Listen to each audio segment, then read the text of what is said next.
கீழ் வெண்மணியில் 42 ஒடுக்கப்பட்ட சமூகத்தைச் சேர்ந்தோர். நிலச்சுவான்தார் கோபாலகிருஷ்ணன் நாயுடு தலைமையில் ஒரு கும்பலால் எரித்து குடிசைக்குள் வைத்து எரித்து கொல்லப்பட்டனர்.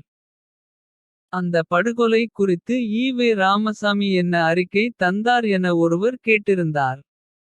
இன்றைக்கு அந்த அறிக்கையை தருகிறோம். இன்றைக்கு தான் கீழ்வெண்மணி படுகொலை நாள். ஈ.வே. ராமசாமி 2 அறிக்கைகள் தந்திருந்தார். ஒவ்வொன்றாய் பார்ப்போம். நம் சேனலை சப்ஸ்கிரைப் செய்து ஆதரவு தாருங்கள். உங்கள் ஆதரவு நமக்கு ஊக்கமளித்து இன்னும் நம் பங்களிப்பை சிறப்பாக செய்ய உதவும். நன்றி. இனி காணொளி. அறிக்கை 1. ஜனநாயக ஆட்சி உள்ளவரை யோக்கியர் மறைந்து போக வேண்டியதுதான். அயோக்கியர்கள் ஆட்டம் போட வேண்டியதுதான். இந்திய மக்கள் காட்டுமிராண்டிகள். இந்திய தர்மம் குற்ற பரம்பரையர்கள் தர்மமேயாகும். மனுதர்மவாதிகள் உள்ளவரை நாடு ஒழுக்கம். நேர்மை, நாணயம், நீதி பெற முடியாது. வெள்ளையன் வெளியேறியவுடன் நாடு அயோக்கியர்கள் வசமாகிவிட்டது.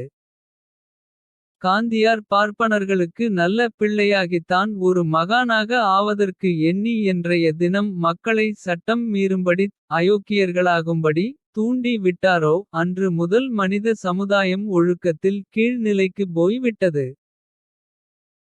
சட்டம் மீறுதல் மூலம் சத்தியாகிரகம் என்னும் சண்டித்தனம் செய்தல் மூலம் காரியத்தை சாதித்து கொள்ள மக்களுக்கு காந்தி என்று வழி காட்டினாரோ அன்று முதலே மக்கள் அயோக்கியர்களாகவும் காலிகளாகவும் விட்டார்கள்.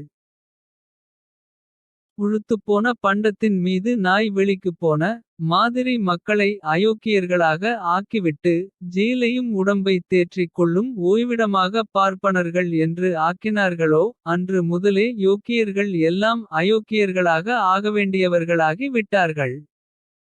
யோக்கியர்கள் மானத்தோடு வாழ இடமில்லாமல் போய்விட்டது. எந்த மனிதனும் அயோக்கியனாக ஆனாலொழிய வாழ முடியாத நிலை ஏற்பட்டு விட்டது.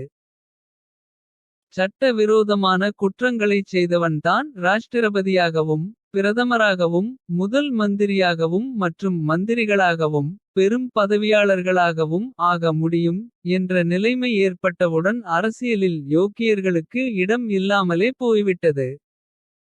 அயோக்கியர்களுக்கே ஆட்சி உரிமையாகிவிட்டது. இந்த நிலையிலும் இந்த தன்மையிலும் நாட்டுக்கு சுதந்திரம் கிடைத்து 20 ஆண்டுகளில் நாட்டில் செல்வாக்கு பெறாத அயோக்கியத்தனம். அக்கிரமம், கொள்ளை, கொலைகாரத்தனம், நாச வேலைகள் என்பவைகளில் ஒன்றுகூட பாக்கியில்லாமல் செல்வாக்கு பெற்று தினசரியில் நடைபெற்று வருகின்றன. அவை எந்த அளவுக்கு வளர்ந்தன என்றால்: 1. காந்தியார் கொல்லப்பட்டார். 2. தலைவர் காமராஜரை கொல்ல முயற்சிகள் செய்யப்பட்டன. 3. போலீஸ் அதிகாரிகள் கட்டிப்போட்டு நெருப்பு வைத்து கொளுத்தப்பட்டனர். 4. நீதி ஸ்தலங்கள் ரயில் நிலையங்கள் கொளுத்தப்பட்டன. ஜெயில் கதவு உடைக்கப்பட்டது. பல வாகனங்கள் பஸ்கள் கொளுத்தப்பட்டன. வழிப்பறிகள் நடந்தன. மற்றும் நிலங்களில் ஆக்கிரகமாக பயிர்கள் அறுவடை செய்து கொண்டு போகப்பட்டன. விவசாயிகளின் வீடுகள் கொளுத்தப்பட்டன. 5. கடைசி நடவடிக்கையாக நேற்று முன்தினம் தற்காப்புக்கு ஆக ஓடி ஒரு வீட்டிற்குள் ஒளிந்து கொண்ட ஆண் பெண் குழந்தைகள் உட்பட 42 பேர்கள் பதுங்கிக் கொண்ட வீட்டை பூட்டிவிட்டு கொளுத்தி 42 பேரும் கருகி சாம்பலாக்கப்பட்டிருக்கிறார்கள். இவ்வளவும் அரசியல் கட்சிக்காரர்களால் பட்டப்பகலில் வெட்ட வெளிச்சத்தில் வெளிப்படையாகவே செய்யப்பட்ட காயங்களாகும். சட்ட விரோதமான பலாத்காரமான நாசவேலைகளான காயங்களைச் செய்து அதன் மூலம் பலன் பெறுவதற்கென்றே ஏற்படுத்தி கொண்ட ஸ்தாபனங்களாலேயே அவற்றின் பலனாகவே செய்யப்பட்ட நடைபெற்ற காயங்களாகும். இவைகளை அடக்க பயன்படும்படியான போதிய சட்டமில்லை. சட்டம் செய்வது மூலாதார கொள்கைக்கு விரோதமாக இருந்து வருகிறது. சட்டத்திற்கும் நீதிக்கும் சம்பந்தமில்லாத நீதிஸ்தலங்கள்தான் நிறைந்திருக்கின்றன. சட்டங்களின் யோக்கியதை இப்படி இருக்க பழிவாங்கும் ஜாதி உணர்ச்சி கொண்ட சுயநலத்தையே முக்கியமாய் கருதுகிற நீதிபதிகளே 100-90 பேர்களாக இருக்கிறார்கள். அமைச்சர்களும் ஆட்சியாளர்களும் இந்த நிலையை மாற்ற அடக்க ஆரம்பித்தால் நமது பதவிக்கு ஆபத்து வந்து விடுமே என்று பயந்தவர்களாகவே இருந்து வருகிறார்கள் என்பது மாத்திரமல்லாமல்.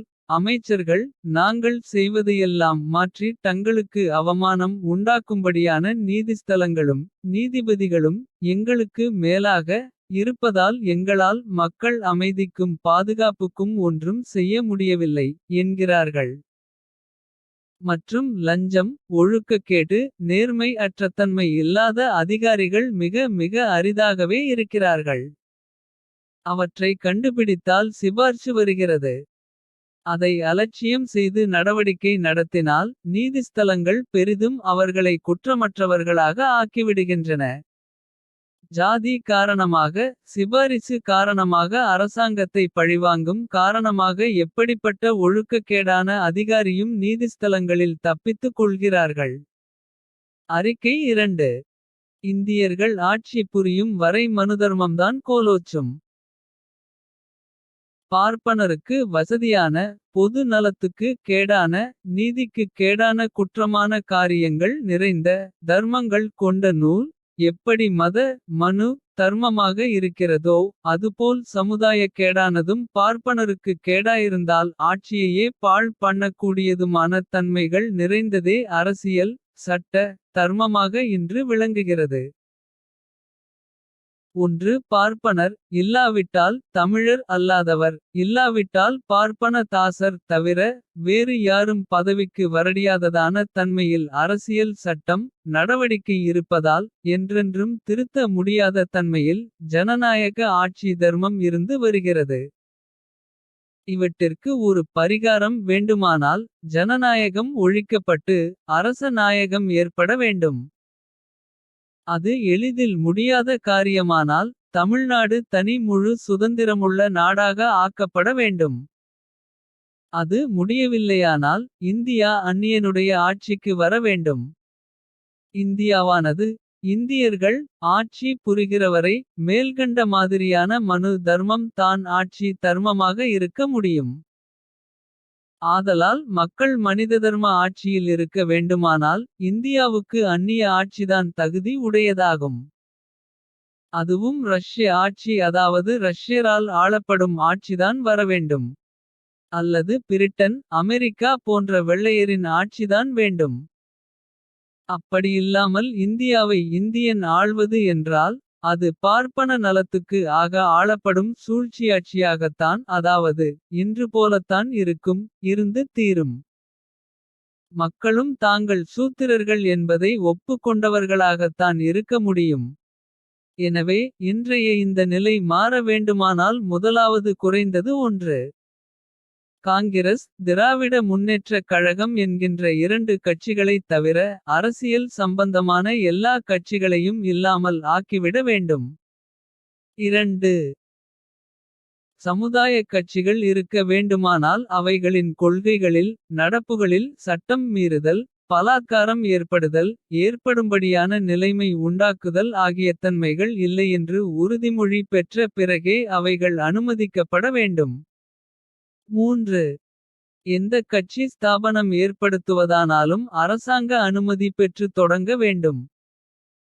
அந்த அனுமதியும் முதலில் 1 ஆண்டுக்கு பிறகு 2 ஆண்டுக்கு பிறகு 3 ஆண்டுக்கு என்று அனுமதி கொடுத்து. இந்த 6 ஆண்டு காலத்தில் ஒரு தவறு எச்சரிக்கை பெறுதல் இல்லையானால் தான் காலவரையின்றி அனுமதி கொடுக்க வேண்டும். கம்யூனிஸ்டுகள் என்கின்ற பெயரால் எந்த கட்சிக்கும் அனுமதி அளிக்க கூடாது. இப்போது இருப்பவைகளை தடுத்துவிட வேண்டும். சமுதாய பொருளாதார சம உரிமை பிரச்சார ஸ்தாபனம் என்பதாக மேற்கண்ட நிபந்தனைகளுக்கு உட்பட்டு இருக்கலாம். கட்சிகளை தடுக்கவோ ஏற்படுவதை மறுக்கவோ சமாதானம் சொல்ல வேண்டிய அவசியம் இருக்கக்கூடாது என்பவை போன்ற நிபந்தனை மேற்பார்வை இருக்க வேண்டும். பத்திரிகைகளை பெரும் அளவுக்கு கட்டுப்படுத்த வேண்டும். முடிவாக ஜெயில்களில் வகுப்புகள் இருக்கக்கூடாது. ஒரே வகுப்புதான் இருக்க வேண்டும். இப்போதைக்கு இந்த நிபந்தனைகள் இருக்கலாம். அரசாங்க அதிகாரிகள் மீது அரசாங்கம் எடுத்துக் கொள்ளும் நடவடிக்கைகளுக்கு கவர்னர் முடிவே முடிவானது என்றும். கோர்ட்டுகளுக்கு அதிகாரமில்லை என்றும் திட்டம் செய்துவிட வேண்டும்.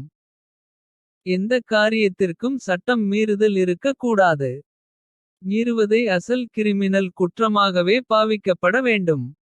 இப்படியான பல திருத்தங்கள் செய்தால் தான் இந்தியாவை இந்தியர் ஆளலாம். அதுவும் அந்நியர் ஆட்சி ஏற்படும் வாய்ப்பு ஏற்படும் வரைதான். இந்தியாவை பொறுத்தவரையில் இந்த நிலையில் எப்படி இருந்தாலும். நம் நாட்டை நாம்தான் ஆள வேண்டும் என்பது. அயோக்கியர்களும் காலிகளும் வாழத்தான் வசதி அளிக்கும். Patriotism is the last refuge of a scoundrel. தேச பக்தி என்பது அயோக்கியனின் கடைசி புகலிடம். ஜான்சன் என ஈவே ராமசாமி அறிக்கையை முடிக்கிறார். இந்த அறிக்கை ஒரு மானுட நேயம் படைத்தவனின் அறிக்கை என யாராலாவது சொல்ல முடியுமா? கொலையாளிகளை பற்றி ஒரு வார்த்தை இல்லாமல். இவ்வளவு மானக்கேடாக ஒரு அறிக்கை தர தன்னால் மட்டுமே முடியும் என ஈவே ராமசாமி நிரூபித்திருக்கிறார். வாழ்க ஈவே ராமசாமி. வளர்க அவர் இன பாசம்.